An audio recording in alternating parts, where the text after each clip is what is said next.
Hello students. In today's video we will discuss about grafting. Earlier before we already have been discussed about some method of asexual reproduction that are budding, fragmentation, layering, etc. So let's start with grafting. Grafting is a technique of forming a superior composite plant.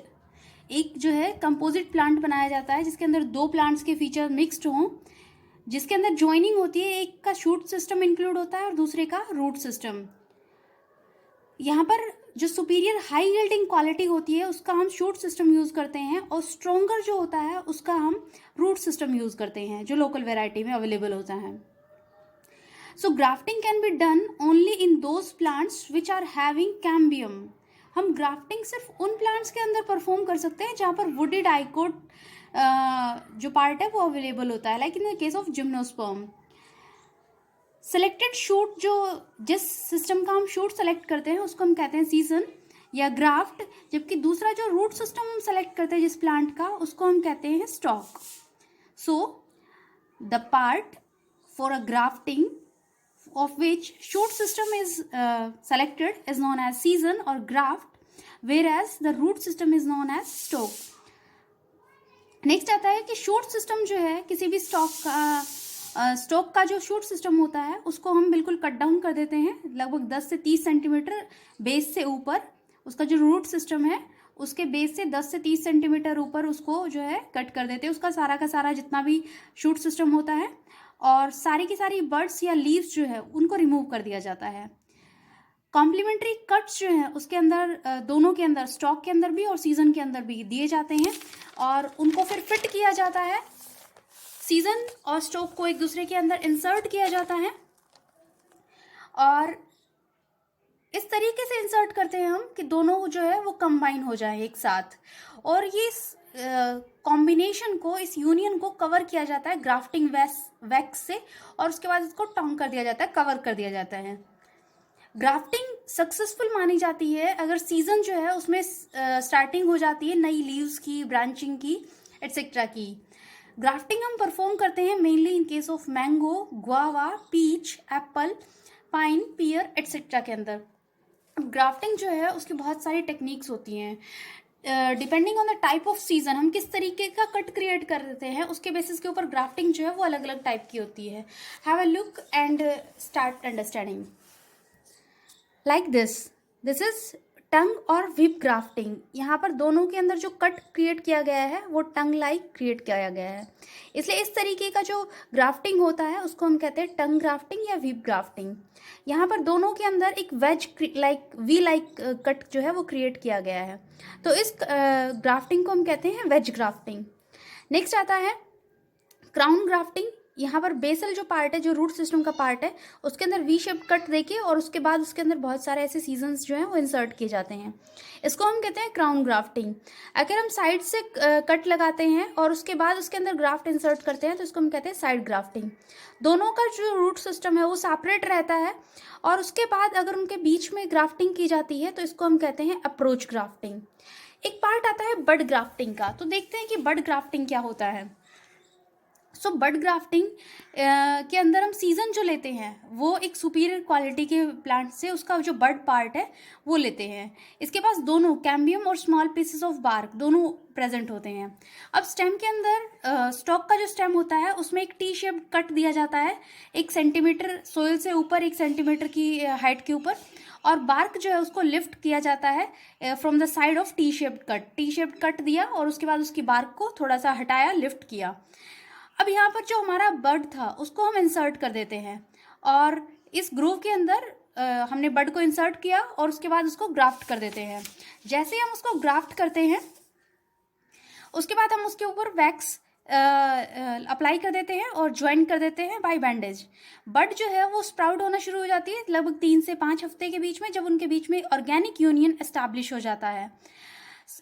Stock का जो upper part है उसको cut कर दिया जाता है और जो बड है और लीव्स हैं वो स्टॉक की प्रेजेंट बिलो द ज्वाइंट, उस ज्वाइंट के नीचे जो है उनको भी रिमूव कर दिया जाता है। और ये जो है कॉमनली की जाती है रोज़ के केस में, एप्पल के केस में और पीच के केस में। So have a look over the which type of structure can be seen. Like this is bud which is season. Here from the basal level यहाँ पे हमने जो टी शेप्ड कट था वो कट क्रिएट किया, इसकी bark को हमने थोड़ा सा अपलिफ्ट किया और फिर यहाँ पर जो अपनी बड थी उसको इंसर्ट किया। इंसर्ट करने के बाद इसको फिर से कवर कर दिया वैक्स से और इसको बैंडेज कर दिया। उसके बाद ये जो बड है ये 3 से 5 हफ्ते के बीच में ऑर्गेनिक यूनियन इसका एस्टैब्लिश हो जाएगा और उसके बाद यहाँ पर जो है वो जो स्प्राउटिंग है वो स्टार्ट हो जाएगी और तब हम कहेंगे कि ये जो ग्राफ्टिंग थी ये सक्सेसफुल रही। नेक्स्ट जो मेथड है वो आता है टिश्यू कल्चरिंग या माइक्रो प्रोपगेशन। टिश्यू कल्चरिंग ये एक टेक्निक है जो रैपिड मल्टीप्लिकेशन के लिए यूज़ की जाती है। यहाँ पर हम स्टॉक प्लांट को यूज़ करते हैं और उसका टिश्यू कल्चर करते हैं। यहाँ पर मेनली हम ये जो काम करते हैं माइक्रो प्रोपगेशन का वो हम करते हैं जर्म फ्री प्लांट बनाने के लिए। मेनली किसी अगर प्लांट के अंदर इन्फेक्शन हो गया है पूरी प्लांट स्पीशीज़ के अंदर तो उसका जो एपिकल पार्ट है, एपिकल पार्ट के अंदर इन्फेक्शन जो है वो नहीं हो पाता है क्योंकि वहाँ पर रैपिड ग्रोथ चल रही होती है।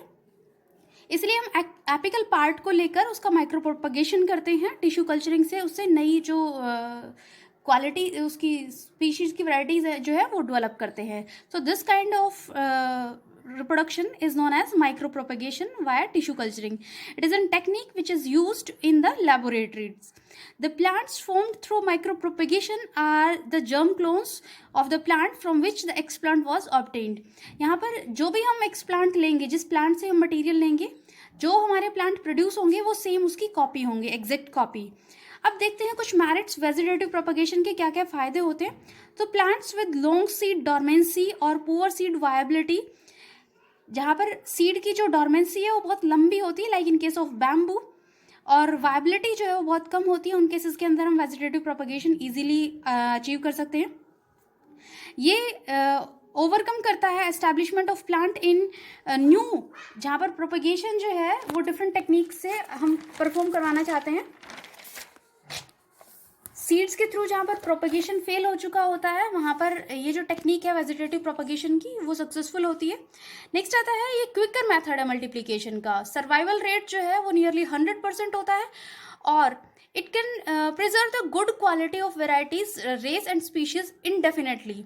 यहाँ पर एक स्पीशीज़ की जितनी भी गुड क्वालिटीज़ हैं वो उसके जो प्रोजेनी है उसके अंदर मेंटेन रहेंगी। Superior varieties with poor root system can be propagated through grafting. हम किसी सुपीरियर वेराइटी को जिसका रूट सिस्टम बहुत पुअर होता है उसको ग्राफ्टिंग के थ्रू जो है वो थोड़ा सा चेंज कर सकते हैं।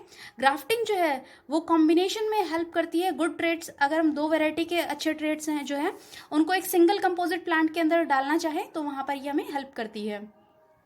उसके अलावा ये जो है वो रिड्यूस करती है उसका जो रिक्वायर्ड पीरियड है फ्रूटनिंग और फ्लावरिंग के लिए उसको रिड्यूस करती है। और कॉमन जो इन्फेक्शन है उनको रिपेयर किया जाता है बाय प्रूनिंग एंड माइक्रोग्राफ्टिंग। माइक्रोग्राफ्टिंग अभी थोड़ी देर पहले बात की थी हमने। प्रूनिंग मतलब कटिंग के थ्रू उसको हम कॉमन इन्फेक्शन जो है उनको रिमूव कर देते हैं। यहाँ पर यील्ड जो है वो यूनिफॉर्म होता है। क्वालिटी और वेरिएशंस जो है वहाँ पर बहुत सारी वेरिएशंस डेवलप नहीं होती है क्योंकि जो डॉटर है वो बिल्कुल पेरेंट की एग्जैक्ट कॉपी होती है। नेक्स्ट पार्ट आता है हमारे पास सेक्सुअल रिप्रोडक्शन। तो इसमें सबसे पहला क्वेश्चन आता है कि why sexual reproduction is better than asexual reproduction. तो सेक्सुअल रिप्रोडक्शन जो है वो बेटर क्यों है? तो पहला रीज़न जो है वो ये है कि यहाँ पर फ्लो ऑफ जीन्स होता है पॉपुलेशन के अंदर। एक पॉपुलेशन के अंदर पॉसिबल होता है जीन्स का flow because of sexual reproduction. दूसरा आता है कि यहाँ पर म्यूटेशंस जो हैं वेरिएशंस वो पॉसिबल होती है only because of sexual reproduction.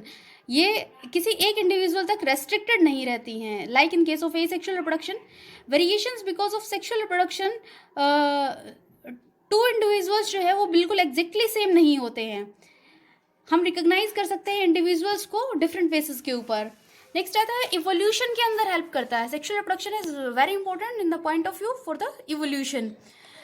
हमें पता है कि जो लाइफ है आज अर्थ के ऊपर जो एग्जिस्ट हो रही है वो बहुत प्रिमिटिव लाइफ से इवोल्व हुई है। नेक्स्ट आता है caring of young ones. Young ones जो है प्रोड्यूस किए जाते हैं ड्यूरिंग सेक्सुअल रिप्रोडक्शन। उनको प्रोटेक्ट किया जाता है ड्यूरिंग वल्नरेबल स्टेजेस, मतलब एक सर्टेन स्टेज तक पेरेंट्स जो है वो यंग वंस की केयर करते हैं। Depending on the type of species the protection और the environment given by parents depending on the quality or the nature of the species. अब देखते हैं कुछ डिसएडवांटेजेस क्या हो सकते हैं सेक्सुअल रिप्रोडक्शन के। सो डिसएडवांटेज कुछ इस तरीके से है कि यहाँ पर ये जो मेथड है वो स्लो होता है, यहाँ पर बहुत सारे रिसोर्सेज की रिक्वायरमेंट होती है, बहुत सारा आपको एनर्जी कंज्यूम होती है। उसके अलावा ये बाई पेरेंटल होता है। फर्टिलाइजेशन जो है वो एक चांस फैक्टर है, यहाँ पर गैमेट्स का फर्टिलाइजेशन बहुत ज़रूरी होगा, लेकिन वो एक चांस फैक्टर होता है कि हो भी सकता है और नहीं भी हो सकता। यहाँ पर एक large number of young ones जो है वो डाई कर जाते हैं, मर जाते हैं because of poor genetic makeup. Genetic makeup जो है वो पुअर होता है और इसीलिए वो जो है बहुत हाई कंपटीशन के लेवल को फेस नहीं कर पाते और इसीलिए वो जो है वो मर जाते हैं। नेक्स्ट आता है phases in the life cycle. एक ऑर्गेनिज्म की लाइफ साइकिल के अंदर कौन कौन सी फेजेस आती हैं। तो पहली जो फेज आती है दैट इज जुवेनाइल फेज या वेजिटेटिव फेज। वेजिटेटिव फेज हम उस फेज को कहते हैं जहाँ पर जो रिप्रोडक्शन है वो स्टार्ट नहीं हुआ है। एक ऑर्गेनिज्म की just before the starting of reproduction life जो होती है उसको हम कहते हैं juvenile phase. In case of plants हम इसको कहते हैं वेजिटेटिव फेज। पीरियड, ये जो पर्टिकुलर पीरियड है जुवेनाइल फेज, इसको हम कैरेक्टराइज कर सकते हैं क्योंकि इस पर्टिकुलर टाइम पीरियड के अंदर जो ग्रोथ है वो बहुत रैपिड रेट के ऊपर होती है। यहाँ पर रिसोर्सेज बहुत ज़्यादा यूज किए जाते हैं और जितने भी रिसोर्सेज का यूज़ होता है वो सिर्फ और सिर्फ ग्रोथ और डेवलपमेंट के अंदर होता है। प्लांट्स के अंदर हम इस पर्टिकुलर फेज को, इन केस जुवेनाइल फेज को हम कहते हैं वेजिटेटिव फेज।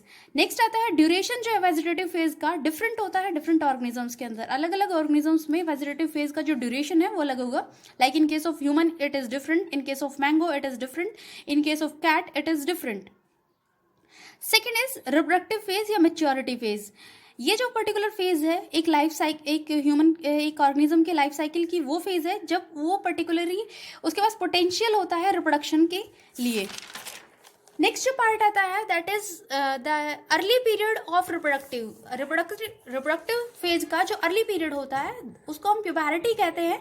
यहाँ पर 6 ऑर्गन्स डेवलप करना स्टार्ट होते हैं और मैच्योरेशन स्टार्ट हो जाता है। इस पर्टिकुलर स्टेज को हम प्यूबरिटी कहते हैं। जहाँ पर प्यूबरिटी स्टार्ट होती है ग्रोथ जो है वो स्लो डाउन हो जाती है थोड़ी सी age comparison to the juvenile phase.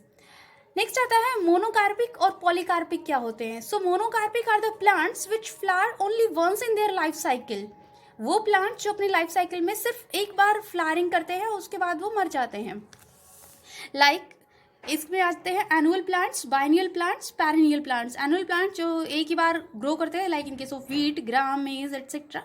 Biennial like radish और मूंग बीन एटसेट्रा। पेरिनियल जैसे बैम्बू जो है वो वेजिटेटिवली ग्रो करता है 50 to 100 ईयर्स और उसके बाद उसके अंदर फ्लावरिंग होती है, फ्रूटिंग होती है और उसके बाद वो डाई अप कर जाता है।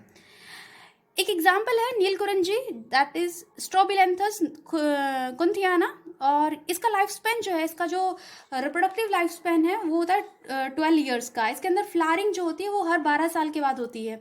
इसमें लास्ट जो है वो 2006 में हुई थी, उसके बाद 18 में हुई थी और ये जो है वो हिली एरियाज केरला, कर्नाटका और तमिलनाडु के हिली एरियाज के अंदर मिलता है ये प्लांट बेसिकली। नेक्स्ट आता है पॉलीकार्पिक, वो पेरिनियल प्लांट्स जिनके फ्लावरिंग जो है एवरी ईयर होती है पर्टिकुलर सीजन के अंदर और गेटिंग मैच्योर होते हैं वो और वहाँ पर फ्लावरिंग होती है, फ्रूटिंग होती है। जैसे मैंगो हुआ, एप्पल हुआ, ऑरेंज हुआ, लाइक दीज। यहाँ पर जो कुछ ही पेरिनियल प्लांट्स है जिनके पास जो फ्लावर्स है वो पूरे साल रहते हैं like in case of China rose. जो इंटर फ्लावरिंग पीरियड है जैसे एक साल में एक सीजन में मैंगो के पेड़ पे मैंगो लगा और फिर अगले सीजन में ही लगेगा, तो उसके बीच का जो टाइम पीरियड है उसको हम कहते हैं inter juvenile inter reproductive phase. इसको जो है रिकवरी फेज भी कहते हैं, लेकिन ये जो है वो जुवेनाइल फेज नहीं कहलाता है किसी भी तरीके से क्योंकि एक बार मैच्योरिटी गेन कर चुका है वो, उसके अंदर फ्लावरिंग स्टार्ट हो चुकी है। अब इसको अगेन जुवेनाइल फेज नहीं कह सकते हैं। In the next video, we will start from animal breeding. This is about only the sexual reproduction starting. Thank you and have a good day.